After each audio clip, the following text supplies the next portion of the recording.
Hi, and welcome to Reddit Confessions.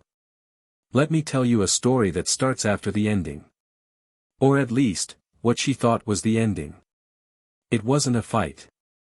It wasn't shouting. It wasn't tears or betrayal on a phone screen. It wasn't anything you'd expect. It was a Tuesday. Late spring. She looked at me while slicing a tomato, not even pausing the motion, and said with the same tone someone might use to cancel a dentist appointment. "Lyle, why don't you just disappear?" That was it. No punctuation. No explanation. Just that. I didn't ask what she meant. I knew. I'd known for a while, actually. I'd known since she started setting her alarm for 3:45 a.m. to meditate, and came back to bed with perfume on her wrists. I'd known since the Uber rides that dropped her off a block away, or the mysterious allergy to my touch. I knew, because I felt myself vanishing long before she said it out loud. So I did what she asked. I vanished. No goodbye. No letter. I took nothing but the clothes I had on and an old key I never returned to a storage unit in Ohio. I didn't text anyone. I turned off my phone, locked my memories behind rusted steel, and left town before the sun came up. I became a man no one missed. Not even her. And for 5 years, no one heard from me. I didn't go find myself. This isn't that kind of story. I just existed. In the corners of diners. On park benches. Inside jobs where my name didn't matter. I lived like static on a broken TV, always on, never watched. Until last week. Last week, she saw me. And she collapsed. Right there. In the middle of a busy street. Like her body gave out before her mind could catch up. She didn't recognize me at first, not with the beard, the weight I'd lost, or the way I didn't flinch when she looked me in the eyes. But the moment she did realize, her knees buckled. And I didn't move. I didn't rush to her. I didn't say her name. I just watched as the past crashed down on the pavement, wondering if she remembered the tomato she was slicing, when she told me to disappear. The day after I vanished, the first place I went was that old storage unit in rural Ohio. Most people would have gone to a motel or a friend's house. I went to a place where I kept everything I didn't want her to know still mattered to me, an old green and white striped blanket my mom made, my father's broken watch, a shoebox of letters I never sent. And one photograph. The only one where she looked at me like she still believed in us. The metal door groaned as I pulled it open. The smell inside hit me like a forgotten attic, dust, wood, time. That tiny 6x10 box became home. Not literally, but in the only way that felt real anymore. I sat down on a flipped-over milk crate and stared at my life in cardboard fragments. It was the first time in years I allowed myself to cry. I didn't cry when she said the words. I didn't cry when I walked out. But inside that box of abandoned memories, I sobbed like a child. Quietly. Pathetically. The way a man cries when he realizes he wasn't even worth fighting over. I spent the next few months drifting. No destination. No plan. Just town to town, picking up odd jobs, overnight cleaning, temp warehouse shifts, delivering for grocery apps under fake names. I didn't want anyone to recognize me. Not that anyone would. I was forgettable, after all. That's what Candace had always implied, even if she never said it out loud. I rented a room above an old bowling alley in a place called Elkmore, a town so small the gas station doubled as a post office and a bait shop. The walls were thin, and the radiator clicked like it was trying to talk to me at night. I kept to myself. Read a lot of books. Learn to cook rice without burning it. I think I went an entire year without speaking more than 50 words to anyone. And I would have stayed there. I planned to stay there. But then I met Myron. He was the janitor at the bowling alley. Vietnam vet. Walked with a limp, wore the same flannel every day, smelled like peppermint and motor oil. One night he saw me sitting on the curb eating canned beans and handed me half his sandwich. "A man shouldn't disappear on an empty stomach," he said. That single sentence shattered something in me. He didn't know anything about my story, but somehow, he saw right through me. He didn't ask questions. Didn't press. But from that day on, we shared lunch nearly every evening. He talked about ghosts he claimed haunted the pinsetters. I listened. And maybe, in a weird way, that's when I started to come back to life. He gave me a piece of advice I still carry like a splinter in my brain. "The ones who tell you to vanish," he said, "are always the ones who scream the loudest when you actually do." He didn't know about Candace. He just knew. 5 years passed like that. Quiet. Uneventful. My beard grew out. My eyes sunk deeper. But I started drawing again. I used to sketch when I was younger, mostly faces of strangers. I started leaving them behind on cafe napkins and community boards. It felt safe, anonymous. Like little echoes of a version of me I thought had died. And then Des Moines happened. It was supposed to be just another art fair. I was helping a local booth hang up kids' drawings for a charity event. I remember it vividly. I was holding a crayon whale that said, "Wishes are real," on its tail. It was sweet. Innocent. Nothing prepared me for what came next. Candace. Turning the corner. Laughing. Holding hands with a man who looked like he was carved out of marble and protein powder. Her hair was shorter. Her smile louder. And then she saw me. She froze. Mid-laugh. Her mouth dropped. Her eyes scanned my face, confused, then terrified. And then her knees gave out. She crumpled right there, iced coffee splattering across the sidewalk like some kind of modern painting. People rushed to her. Her new man shouted her name. But I didn't move. Not an inch. Because in that moment, I realized, I wasn't Lyle, the wallpaper anymore. I was the ghost who'd learned how to haunt without saying a word. And for the first time in years, I felt seen. They say when someone faints, it's usually from shock, heat, or blood sugar. But in Candace's case, it was something else. The moment she hit the ground, time slowed for everyone except me.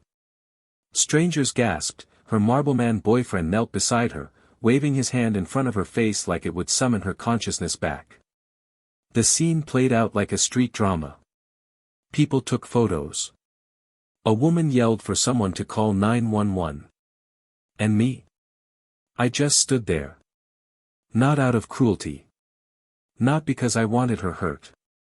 But because I was paralyzed, not physically, but emotionally.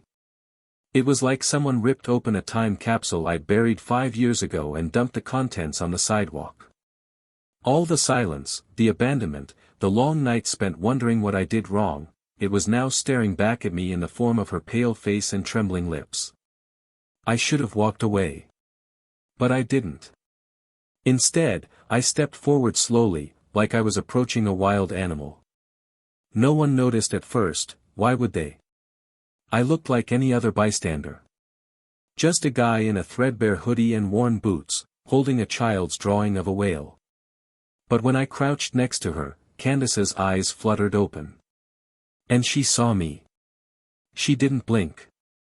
Didn't breathe. Her hand shot up and gripped my wrist like it was the only thing keeping her tethered to the world. "Lyle," she whispered, voice dry and cracking. Her boyfriend looked between us, visibly confused. "Who is this?" "Candace. Do you know him?" She didn't answer. She just stared. Like seeing me meant reality had taken a sharp left turn into a nightmare. I leaned in, not out of affection, but because I wanted her to know something. To feel something. "You told me to disappear," I murmured, my voice low so only she could hear. "And I did." She tried to sit up. I helped her, not out of kindness, but out of some strange muscle memory I hadn't killed off yet. People were still watching. Whispers circled around us like vultures. The boyfriend stood, now visibly agitated. "Candace, seriously, what is going on?" And that's when she said it. The sentence that flipped the whole situation upside down. "I thought you were dead." I froze. My hand let go of her arm. Her voice had weight to it, like she meant it. She didn't sound scared. She sounded relieved, as if some ghost from her past had come back not to haunt, but to absolve her. "You, what?" I asked. "I thought you were dead," she repeated, louder this time, drawing even more attention. Her voice cracked. "No one could find you. No posts. No calls. Nothing. I thought you'd done something." For a second, just a flicker, I almost felt guilty. Until I remembered why I left. Until I remembered that she wanted me gone. Later that day, after the ambulance came and gave her oxygen, and the boyfriend started calling me a stalker and threatened to get security, I slipped away. Quietly, as always. I didn't want a scene. But something in her words haunted me. "I thought you were dead." Was that grief I saw? Or fear? Or something else? Back in my room above the bowling alley that night, I couldn't shake the image of her face. Not from the moment she collapsed. But from the moment she recognized me. Something wasn't adding up. And so, for the first time in 5 years, I searched her name online. Not to spy. Not out of longing. But because that sentence gnawed at me like a rat behind drywall. What I found nearly made me collapse. Photos. Dozens of them. Her with the marble boyfriend. Happy. Wealthy. Magazine spreads. Lifestyle blogs. But what chilled me wasn't her new life, it was the foundation of it. Because in one particular interview on a glossy website, there was a quote from her. "After losing my husband in a tragic disappearance 5 years ago, I learned to rebuild. His absence inspired my journey. There was even a foundation in my name. The Lyle Foundation for Emotional Resilience." She used my vanishing as a brand. And the worst part? It worked. I didn't sleep that night. I couldn't. I sat on the cold wooden floor of that cramped room above the bowling alley, laptop glowing in my lap, reading every carefully polished sentence she had ever spoken about me. Or rather, about the version of me she had invented. Candace had crafted a tragic love story. According to every interview, blog post, and social media caption, I was the gentle, misunderstood husband who went missing one day without a trace. She claimed I had struggled with depression. That I left behind a pair of shoes by the riverbank. That she'd found a note, torn, water-damaged, and unreadable. There was even a staged photo of her holding what she called my last coffee mug. It was theatrical. Glossy. And it had made her famous. I scrolled past glowing comments. "She's so brave. What a survivor. I cry every time I read her story. She turned pain into power." One comment made my stomach twist into a knot. She should write a book. And I bet she was. The more I read, the more surreal it felt. There were photos of candlelit fundraisers. Galas in my memory. Handwritten letters addressed to the husband who never came home. My face was nowhere to be found in any of it. Just a vague silhouette, a blurred image from our wedding, cropped so tightly that I looked like a shadow. She had turned me into an idea. And the foundation? Oh, that was a whole other level. The Lyle Foundation had raised over $200,000 in mental health awareness grants. There was merchandise. Coffee mugs with "In Loving Silence" printed across them. Little bracelets with a feather and my initials. She had monetized my erasure. Cashed in on my absence. I thought I would scream. Or cry. Or laugh. But instead, I just sat there. Staring at the screen. Trying to figure out which part of me hurt more, the man she forgot, or the memory she reinvented. By morning, something inside me shifted. I wasn't angry yet, I hadn't reached that point. I was still the same Lyle. Quiet. Passive. The wallpaper man. But I wasn't going to stay silent forever. Not this time. I grabbed a duffel bag and threw in my sketch pad, the old green and white blanket, and the worn hoodie I'd worn the day I disappeared. I didn't know where I was going exactly, but I knew I couldn't stay in Elkmore anymore. Not after seeing the grotesque puppet show she'd built for my disappearance. On my way out of town, I stopped at the post office/gas station. Myron was leaning against the counter, reading a newspaper upside down like he always did. When he saw my bag, he didn't ask questions. He just handed me a folded slip of paper with an address scribbled on it. "Something tells me you're gonna need this," he said. "What is it?" "Place I used to work. Quiet spot. Off the grid. Owner owes me a favor." I didn't ask how he knew. I just nodded and took it. That's the kind of understanding we had. No backstory needed. The drive was long. The kind of long that makes your thoughts feel like strangers hitchhiking in the back seat. I kept replaying Candace's face when she collapsed. Not because of guilt anymore, but because of what came next. She knew I was alive. The moment she saw me, she knew. And she didn't run to me. She didn't weep with relief. She panicked. Because the ghost had shown up, and ghosts ruin stories built on graves. I arrived at the address Myron gave me just after sunset. A sleepy cabin near the edge of a mossy lake. A man named Dwight greeted me with a slow nod and a key. "No rent. Just keep the weeds down," he muttered, then disappeared back into the woods like a spirit from folklore.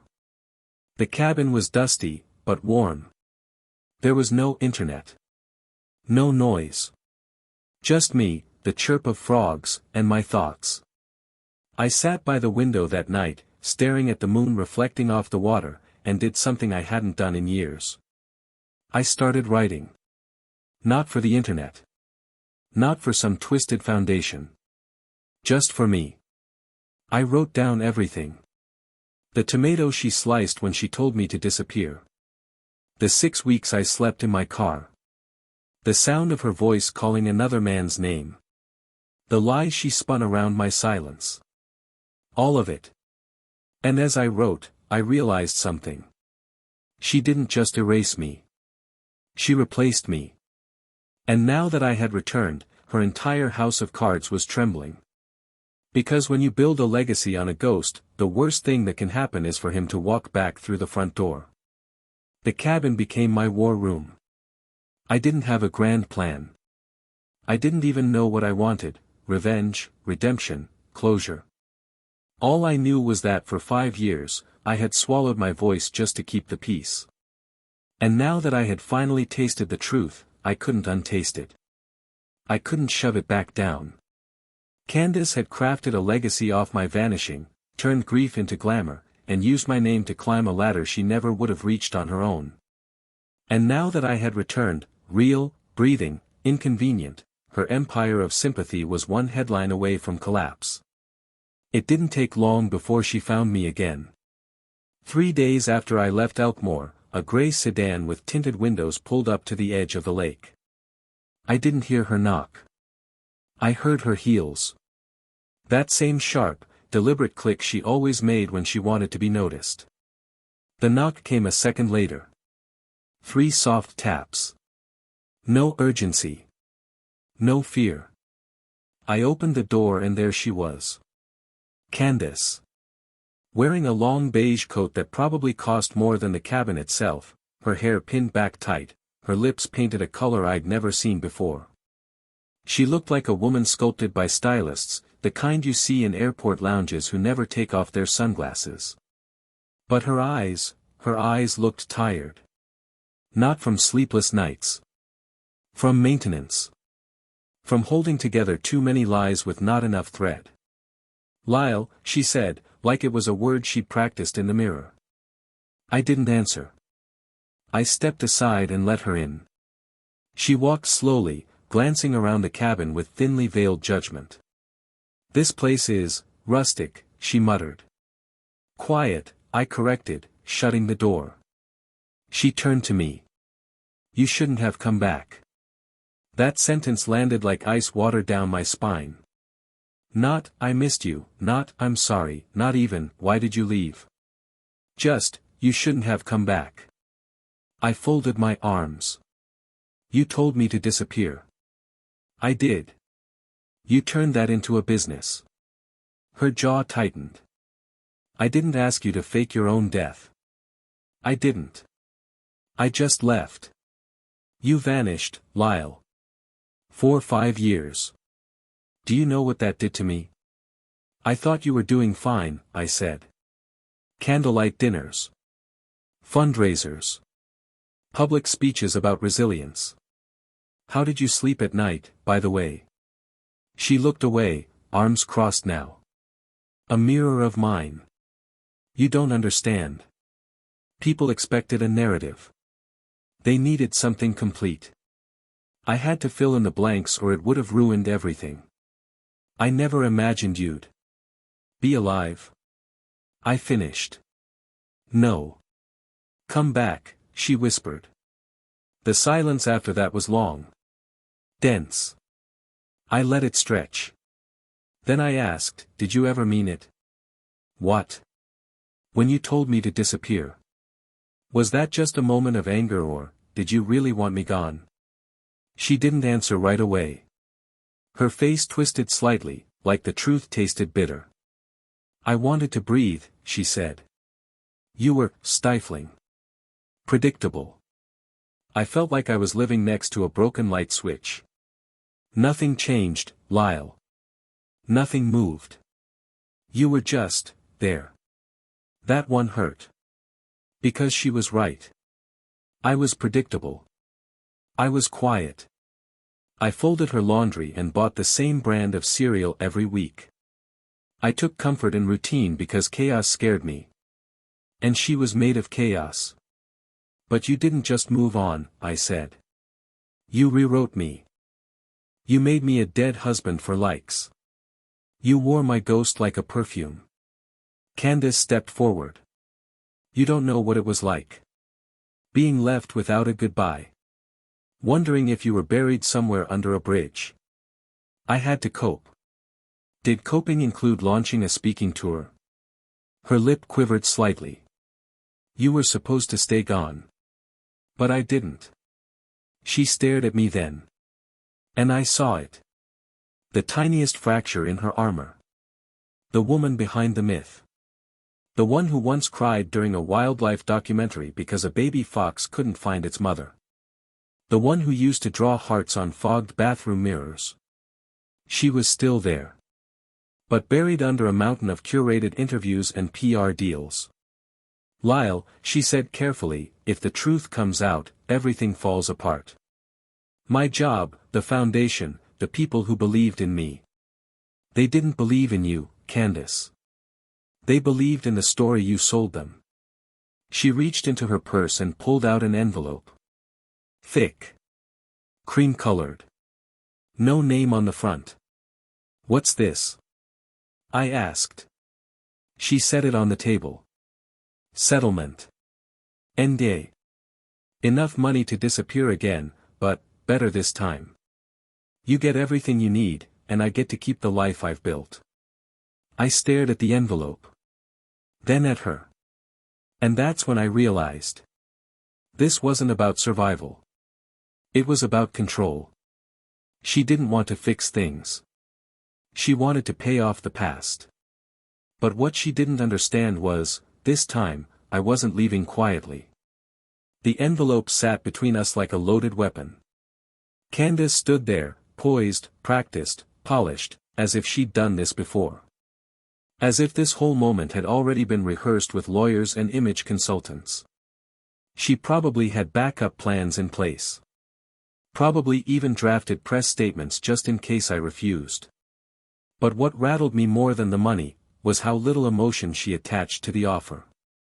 There was no trembling lip, no look of regret. Just cool detachment. Like I was a PR fire she needed to smother. I didn't open it. Not yet. I just looked at her and said, "Tell me how long you've had this ready." She hesitated. That hesitation told me everything. How long? I pressed again, sharper. Since the day I saw you, she admitted. After the art fair.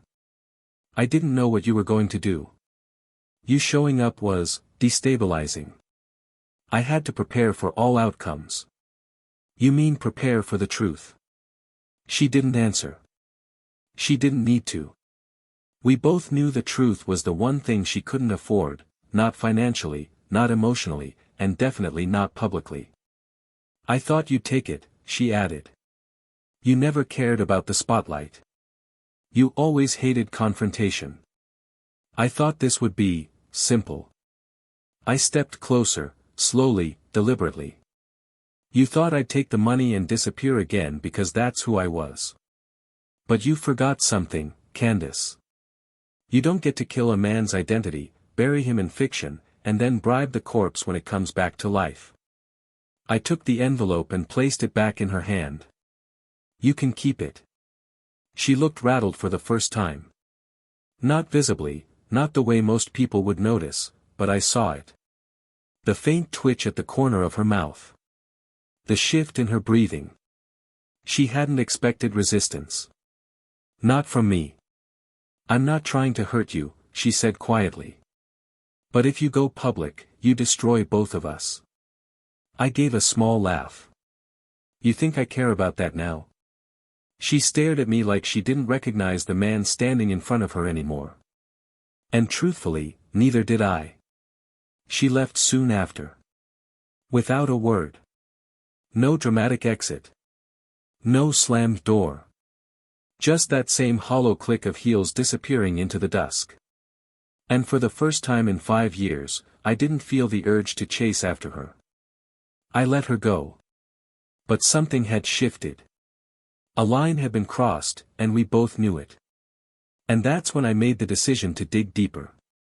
It wasn't about revenge. Not exactly. It was about clarity. About putting together the parts of the story I'd been cut out of. And as fate would have it, I didn't have to look far for the first piece. 2 days later, I got a message slipped under the cabin door. It was handwritten, no name, no signature. Just 5 words. She hid the real account. At first, I thought it was some prank. But the paper smelled faintly of lavender and gasoline. A scent I hadn't smelled in years, not since Candace used to borrow her sister's old pickup for weekend trips. That scent lingered in my mind. And suddenly, the words made sense. I remembered an old shared bank account we opened early in our marriage. One she insisted we never touch because it was, just for emergencies.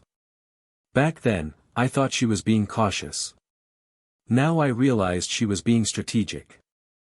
I went to the nearest library with internet access, logged in with credentials I wasn't sure still worked. And there it was. A hidden financial ghost town, $147,000 sitting untouched for years. In both our names. Tied to an address I'd never seen before. Set up before I left, but never once mentioned again. And that wasn't the worst part. Dozens of recurring transactions, monthly transfers to something labeled Pinehaven Group, Patient Services. At first I thought it was some health center. Maybe a therapist. But when I searched the name, my heart stopped. Pinehaven wasn't a clinic. It was a private mental health facility. The kind you pay a lot of money to keep someone in quietly, or keep them out. And I had questions. Why had Candace been paying Pinehaven? Who was the patient? Or was someone posing as the patient? The trail led me to the last thing I expected, a woman in a red sweater. At the bank listed on the account, when I showed up to request documentation under my legal co-ownership, a clerk, early 60s, glasses perched halfway down her nose, looked at me with wide eyes. "You're Lyle?" she asked, sounding unsure. I nodded. "Yeah." She leaned in, voice low. "A woman used to come in here. Every month. Always wearing a red sweater. Said she was your sister. Said you had passed. She handled everything." "I don't have a sister," I said. The clerk blinked slowly. "Then who have I been seeing for the last 4 years?" It hit me all at once. Candace had built an entire structure not just of grief, but of fabrication. If someone questioned the money, she had a ready-made backstory. She created people. She created me. And someone, somewhere, was helping her. So now I wasn't just chasing the truth. I was chasing the version of me she'd invented, and the terrifying possibility that Candace was not just a liar. But something far, far worse. It's a strange thing, trying to prove you're alive. You'd think existence would be self-evident. That breathing, blinking, speaking would be enough. But when someone goes to the lengths Candace had, when your life has been overwritten by a better story, sometimes it feels like you are the one trespassing inside your own skin. The woman in the red sweater haunted my thoughts. She wasn't real. Not in the way she claimed. I had no sister. No cousin who'd play that role. And yet she had walked into a bank, month after month, spun a tale about my death, and walked out with silence in return. That meant she had papers. Something credible. Something official. And I needed to know what. So I went back. Not to the bank. To the county records office. I told the clerk I wanted to request a death certificate for myself. She gave me a look like I was joking. When I didn't laugh, she blinked, then typed in my name. And there it was. Lyle Everett Carver, deceased. August 3rd, 5 years ago. Cause of death, presumed drowning. I nearly dropped the pen I was holding. I asked for a copy. She printed it without question. I stared at it for a long time. It had a signature at the bottom. Witnessed by Dr. Malcolm H. Trenner. A name I'd never heard. A man I'd never met.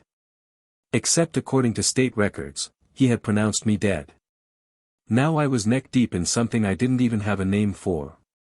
This wasn't a lie born of panic or a poor choice made in the dark. This was designed. A machine built to keep me erased, with people and paperwork maintaining the illusion. And then came the twist I couldn't have predicted. Later that night, I drove to a storage unit facility one town over. Not mine, hers. I'd remembered the address from a time years ago when we were looking for winter decorations and she accidentally left a receipt on the kitchen table. At the time, I didn't think much of it. But now I wondered, what would someone keep in a storage unit tied to a fake death? It took effort and a bit of creative convincing, but the night manager eventually let me inside. I walked down a dim corridor until I reached the unit marked 45B. It was locked. I cracked it. Inside was almost nothing. A folding chair. A couple boxes. A sealed tote marked legal docs. But there was one thing that stopped my breath cold. A mirror. A large, framed mirror leaning against the wall. And taped to it, in the center, was a photo. Of me. Smiling. Next to another man. Also, me. I staggered back. No, it wasn't a twin. It was someone who looked eerily like me, down to the same slope of the shoulders, the way the hair curled slightly at the edges. But it wasn't me. I had never taken that photo. The timestamp on the back. 1 week after I disappeared. What in the hell was this?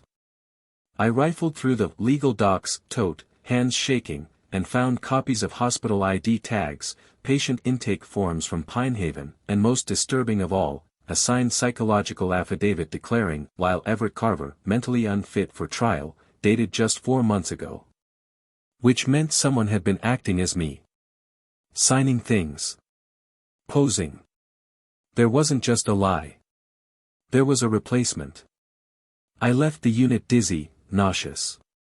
The air outside tasted metallic. I sat in my car for nearly an hour, trying to process the truth. Candace hadn't just rewritten my story. She'd assigned someone to play me. For money. For optics. For whatever sick control she still needed to maintain her image of the grieving widow turned icon of strength. And now I knew why she wanted me gone again. Because if the real Lyle Carver stepped back into the light, the fake one would unravel.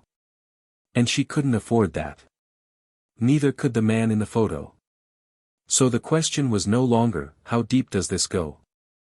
It was, what will they do, to make sure I stay dead? I didn't sleep the night I saw the photo. The man with my face. The forged papers. The realization that my identity wasn't just erased, it had been replaced, repurposed, and worn like a mask. I was no longer just a man who'd been forgotten. I was now a threat to something carefully constructed and viciously protected. But fear wasn't going to save me. And silence wasn't survival anymore. I drove straight to the one person I hoped still believed in right and wrong, Myron. He didn't ask why I came back. He didn't flinch when I laid everything out, Pinehaven, the fake death certificate, the staged photos, the foundation. He just looked me dead in the eye and said, Lyle, you don't need a war. You need the truth. Out loud. That's when I decided to go public. I spent 2 days writing everything out. Chronological, detailed, emotional, but calm. I attached scanned documents, blurred photos, even a screenshot of my own death certificate. I left nothing out. I posted it to a small independent news blog that specialized in uncovering fraud, the kind that still cared about the people behind the stories. It went viral within 24 hours. Dead husband returns to uncover fraud by grieving wife, the headline exploded across every platform. Comments poured in. People were stunned. Donations to her foundation dried up overnight. Sponsors pulled out. One by one, the threads of Candace's empire unraveled, and all I had to do was exist. The fake Lyle. He vanished. No trace. No name. Just gone, like the shadow he always was. And Candace? She made one final public statement, a carefully worded video apology, tears and all, claiming she got lost in the pain and only wanted to help others.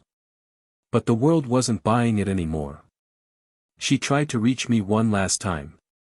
Sent a typed letter with no return address. I burned it unread. Instead, I stayed in that lakeside cabin and painted for the first time in years. Not sketches. Not napkin doodles. Real canvases. I painted everything I'd held in for so long, the silence, the betrayal, the freedom. Myron stopped by every week with groceries and stories, and for the first time in my life, I didn't feel like wallpaper. I felt real. I got my name legally restored. I got a small book deal, not for drama, but to tell my truth my way. I started helping others rebuild identities stolen through manipulation and lies. Quiet work, but meaningful. And I finally forgave myself, for leaving, for staying gone, for not speaking up sooner. Because now, I know this. You don't owe anyone your silence. You don't have to stay dead for someone else's comfort. You can come back, even if they told you not to. Thanks for listening to my story. I hope it made you feel something, maybe hope, maybe fire. If something ever made you disappear, emotionally, mentally, or even physically, tell your story in the comments below. I want to hear it. We all do. Don't forget to like, subscribe, and share your own confessions right here on Reddit Confessions, where silence ends, and the truth begins.